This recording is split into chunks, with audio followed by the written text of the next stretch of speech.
President Trump attacked the Russia investigation at a gathering for young supporters yesterday, and he cited Article 2 of the Constitution as granting him the ability to do, quote, whatever I want. How about this whole witch hunt that's going on? Should I talk about it for a second? It goes on for years and years. No collusion, no obstruction. Oh, that's not good enough. Let's go more. $40 million. Interview 500 people. They got nothing. They did everything. Their collusion, no collusion. They have no collusion. Then I have an Article 2 where I have the right to do whatever I want as president, but I don't even talk about that because they did a report and there was no obstruction. After looking at it, our great Attorney General read it. He's a total professional. He said, there's nothing here. There's no obstruction. Let's bring in the founder and director of the group Defending Democracy Together and editor-at-large of The Bulwark, Bill Kristol. Bill, your reaction to the president? I mean, it would be astounding, except we've been astounded so many times. For my reaction really was, though, this is why he can't have a second term. First term, he was checked in various ways. Jeff Sessions, surprisingly, checked him. Jim Mattis, General Kelly, a lot of people there kind of prevented him from doing certain things he wanted to do. They've gradually left. He's filled his administration with yes men and women. It's going to be worse if he gets. Think if he gets reelected. I mean, how emboldened is he now? How emboldened will he be if the Mueller report has come out? Nothing will have happened. He's been challenged by a Democrat in 2020. He will have won re-election. I think a second term for Trump will make the first term look like sort of business as usual in America. Yeah, and Yamiche, if you look at what he said, he may be ignorant of the Constitution. He may not fully understand what he's saying there, but I believe that he means what he's saying. He's shown a willingness to use executive action. He's shown a willingness to use national emergencies as negotiating tactics. He means what he says there yesterday. He means what he says. He also has really proven this idea that he could do anything, including shooting somebody on Fifth Avenue and get away with it. And he was joking and has joked in the past about his ability to really run wild in the presidency and do what he wants. I think, though, the thing that the president is going to, of course, run into is this idea that people, millions of people today, are going to hear Robert Mueller say step by step him instructing people to lie, him trying to stop the investigation. And that may or may not impact some people's views of the presidency. I think the courts have also been a reminder to this president that he can't do whatever he wants to do, especially on the immigration front. He complains a lot about the Ninth Circuit, and he does that because he realizes that with the census question, with the travel ban being watered down a bit, he has run up into what he considers to be frustrating parts of the government, but the founders call that checks and balances. You know, Bill, the idea that we have fallen into the new normalcy that is outrageous. Again, the president says yesterday, I have this Article 2. The day before, he says, I could end this war in Afghanistan in 10 days. The use of the government, right. It's mine, my generals. Right. That, to me, is one of the most dangerous elements of his presidency. No, I agree, and it's been somewhat held in check by the institutions and the structures of government, where we owe the founders a debt, and we owe our predecessors a debt for a couple hundred centuries of building up this big institutional framework which checks someone like Trump.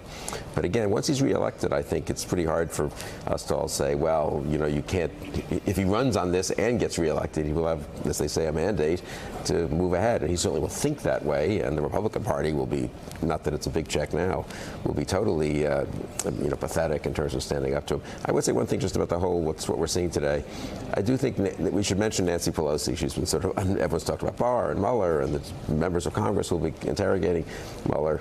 But when you really think about it, I think Pelosi's decision, for better or worse, and there were good reasons for her to make this decision, not to proceed with the impeachment inquiry, has really was a fundamental moment. It's colored the whole way we're talking about today. I mean, think if this were an impeachment inquiry. Think what the attention would be, think what the follow-ups would be, think how much would be at stake. You know, people are saying, people like us, sort of, the American public really needs to read the document, or this will be a way of audio kind of version of the document.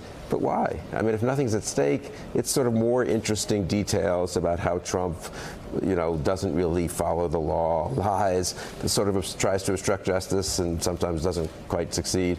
And, public's going to say, okay, fine, I kind of know that, or I don't want to believe that. I think Pelosi's decision, and as I say, there were reasons for it, both public-spirited reasons and partisan reasons, why she chose not to go down that road.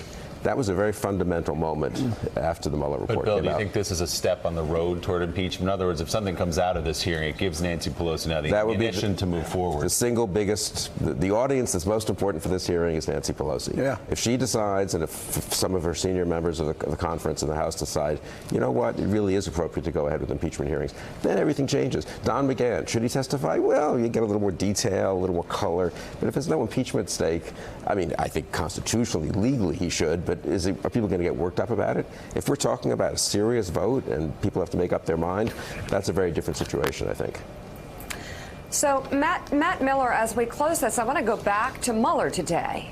And he's testifying as a private citizen. And I may not understand things perfectly. I'm curious.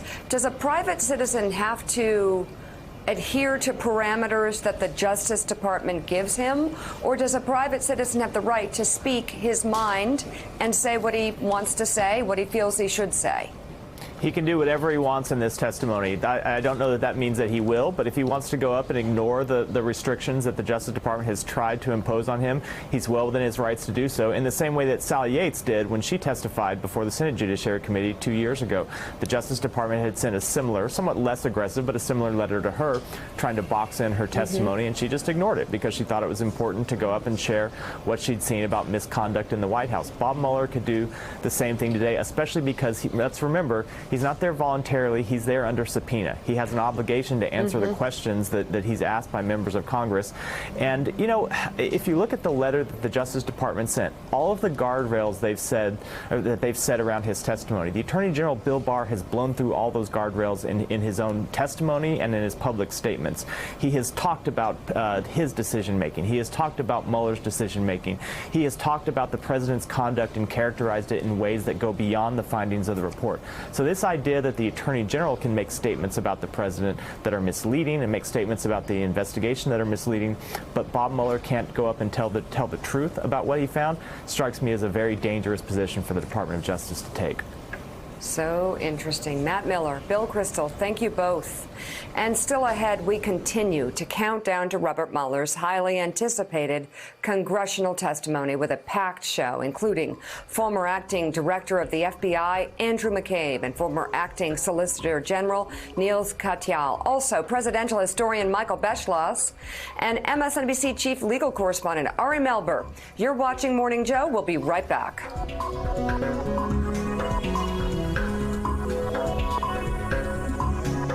Thanks for checking out MSNBC on YouTube, and make sure you subscribe to stay up to date on the day's biggest stories. And you can click on any of the videos around us to watch more from Morning Joe and MSNBC. Thanks so much for watching.